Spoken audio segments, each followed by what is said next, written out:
This is not the kind of video that I usually make, because I tend to avoid topics like this like the plague. They are usually no good for a YouTube career. But this one's a little different. You may have heard some of this stuff already, but probably not all of it, so I implore you to stick around. This video is about a disgusting cretin to whom we continue to give a place in this industry. This video is about Nick Diener from the band The Swellers, who also owns the guitar pedal company Oneder Effects. Could be Oneder or something like that. I'm gonna stick with calling it Wonder. The Swellers were a pop-punk band active from 2002 to 2015, and throughout that time, Nick Diener was their guitar player and frontman. And throughout the past 5 or so years, Nick has made a name for himself in the guitar pedal industry under the name Oneder Effects. And a lot of those pedals have become quite popular, partly because he works with popular bands to develop them, and partly because of the little bit of pop-punk clout that he has left himself. A few months ago, towards the end of 2025, the Swellers announced a reunion show in Detroit, Michigan, and I'm gonna get straight into a story that I saw posted on Instagram following this announcement that I've asked for permission to read out to you. I hoped I never had to do this, but I made myself a promise. I promised myself that if a certain band ever tried to get back together, I would have to speak up. When I was 16, I found my way into getting guitar lessons from the singer of my favorite band, Nick Diener of the Swellers. From my ages 16 to 18, our relationship was a warped and inappropriate version of teacher-student and friend-fan that consistently crossed boundaries. Even when I finally learned to speak up for myself and express my discomfort, he still persisted. The easiest way to put this is Nick used the power imbalance between us to groom me, expose me to his sexual kinks, and to put me in a situation no minor should ever have to be put in. No adult should be telling a minor about their personal preferences and asking them to engage in activity that gives them sexual gratification. Additionally, I was not the only person he forced talking about and engaging in his sexual interests onto, but this is not much of a secret to his peers or those who have toured with him or been around during the band's active years. Multiple people I've talked to brought up the fact that he loved to talk about kinks and asked people to participate in them even before I shared my story with them. I know I'm not the only minor he had contact with regarding getting his specific interest taken care of. I'm still in contact with a few of them, but for their privacy, I'm making this statement on my own. This goes on for about another 5 slides. I'm not going to read you all of it, and I'm also not going to link it in the description because I was asked not to, but this is the gist of it. This is one story, and I'm going to get into a few others and some details in just a second. If we were talking about a 20-year-old here, that would be bad. Not excusable, just bad. But there could be an argument to be made about being young and thinking with the wrong head or whatever. Nick was roughly 26 years old at the time, soliciting sexual favors from 16-year-old girls.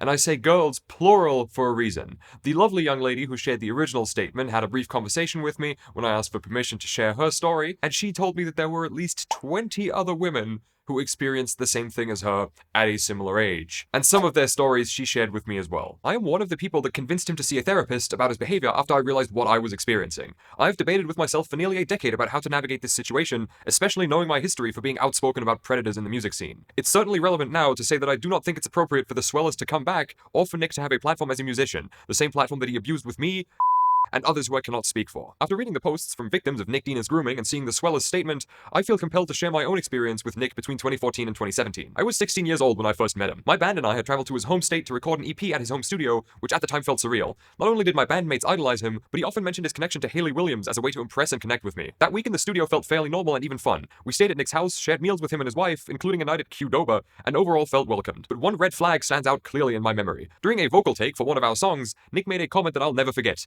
He said, "It's a good sign when a girl's voice is something that a boy wants to put his penis inside of." At the time, my band and I brushed it off and even thought it was funny. We even tweeted the quote, which I'll share a screenshot of at the end, but the truth is, I was 16 years old when he said that. Fast forward a few years later, I returned to Nick's home to record a personal album. This time, I drove to his state alone, stayed in a hotel alone, and spent many days at his house recording an 8-song project. While our interactions on the surface seemed friendly and casual, there was always a strange, uncomfortable tension in the air that I couldn't quite name at the time. After I left and returned home to Pennsylvania, I had to keep following up with Nick about the progress of my album, but in order to get my music from him, he required me to send long paragraphs describing his fetishes and what I would supposedly do to him the next time we saw each other. Thankfully, I never acted on these requests physically, but the fact that I had to type out explicit descriptions of his sexual fantasies just to receive my own work made me feel sick. Now there's some text messages here that I have a really rough time reading out to you, but I'm going to. I don't know if I will go through with that. You saw her nails, right?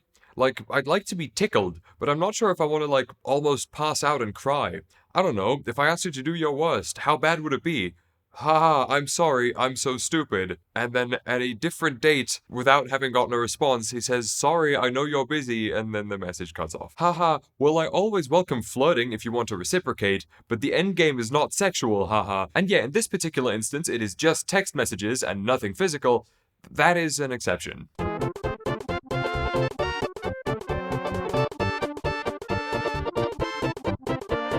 Now, this is a difficult one to backpedal from. Asking at least partially underage girls to tickle you while making them believe you were their teacher, mentor, or were going to work with them musically is some of the most cretinous shit that I have ever read that wasn't redacted by the US government. So shortly after all of this went public, the Swellers cancelled their reunion shows, and the Oneder Effects Instagram page posted this, with the caption, "Accountability. If you're struggling, let somebody know." And with the comments disabled. Over the past few months, a lot has come back publicly about my behavior when I was much younger.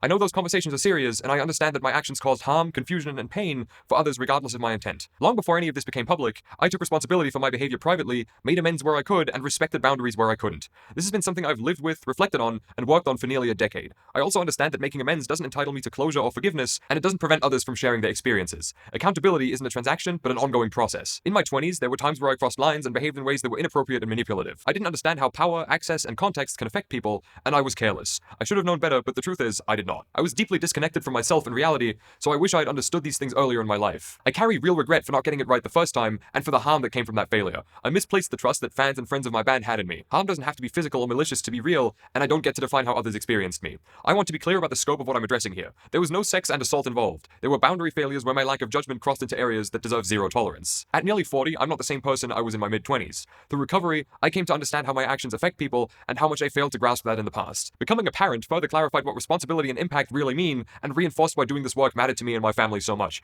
Reading for the first time that he's a dad, by the way, almost made me fucking gag. Addiction and mental illness don't erase the things I said, but they do help explain why meaningful change took time and accountability.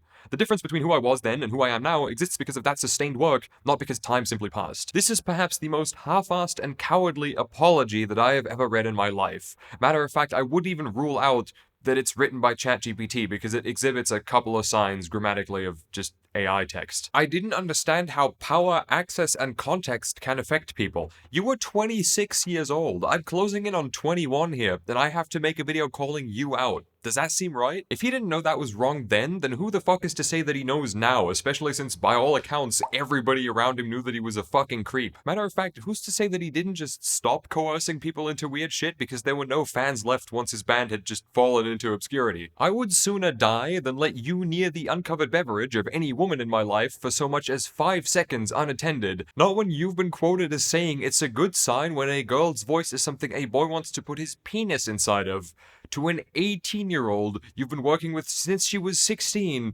who you withheld the final product of her music from until she agreed to tickle you. Here's a text that he sent to a fan who is not of appropriate age. "You seem quite in love, as am I. I know this is the era of band dudes creeping extra hard." Yeah, it is. Look in the mirror, motherfucker. Jesus Christ. That same chat, by the way, contained pictures such as this.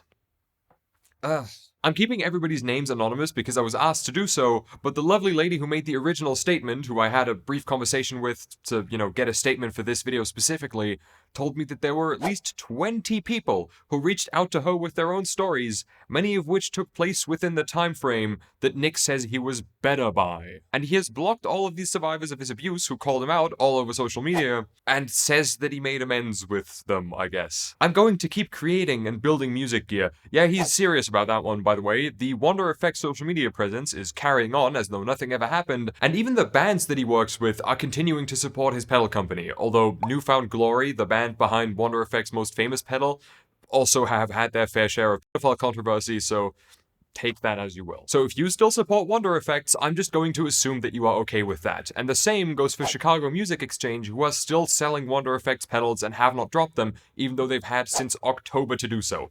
Direct fuck you to Chicago Music Exchange. No one likes them in the first place, but especially now. I'm focused on continuing forward responsibly. Be good to each other. That is such a cop-out. You abused dozens of young women throughout your 13-year career as a power chord strummer who sings a little bit, and you're trying to sweep it all under the rug with one Instagram post. I don't know that he ever forced himself onto anybody, I will say that. He doesn't seem like that kind of guy. He seemed more into, coercing way too young women into going along with his weird fetishes, and using connections to people like Hayley Williams to convince them to do that, and I'm sure that anybody like Hayley Williams who was being used as a selling point for that shit would be thrilled to hear that. I know I'm a bit late to this situation with this video, but nobody else is going to do it. That has become very clear to me, and I wanted to make something that was going to be online forever and become the first search result for this guy's shitty pedal company. I do have many friends in this industry, but there are about an equal amount of people who do not like me, and that is usually because I call shit like I see it, and that rubs some people the wrong way. But I'm gonna say this once. If I see another creator in this guitar sphere support Oneder Effects in any capacity, they will be publicly shamed. That does not go for anybody who's made videos for them in the past. Friends of mine have done that, and if that's 15 months ago, then, how could they have known? But from this point onwards, if you still do that, fuck you. Because Nick Diener is not somebody that we engage with and support. He is somebody who should be hung from his ankles in town square and stabbed with pitchforks. And before all of us became so desensitized to shit like this, he would have been. Thank you for watching.